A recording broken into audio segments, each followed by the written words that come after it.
Roosevelt, but call me Teddy. I was born October 27, 1858, to a wealthy politics family in New York.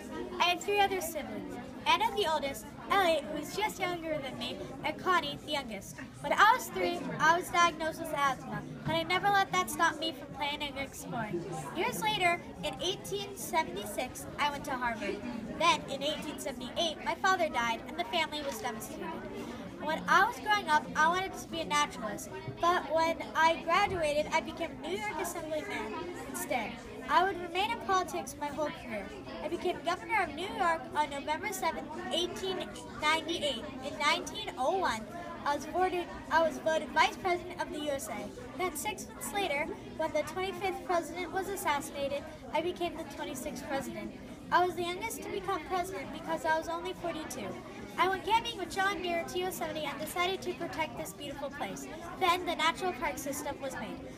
Even though I was against overhunting, I was a hunter myself. One day I was out bear hunting. It was an unsuccessful hunt until suddenly my hunting party saw a small defenseless bear. Some thought it was a cub, but it was actually a really old bear with no way to defend itself. So I refused to shoot it, and next thing you know, someone made a stuffed bear and named it the Teddy Bear in my honor.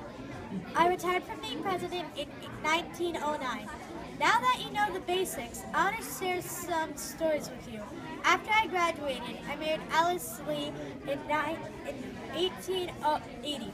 One tragic day, 4 years later, Alice and my mother died around the same day, a few days after the birth of my daughter. She was named Alice Lee after her mother. In 1886, I married Edith Crow. I died in my sleep 4 o'clock January 1919. But the most important thing to remember about me is I started the natural park system to save wilderness. Theodore Roosevelt.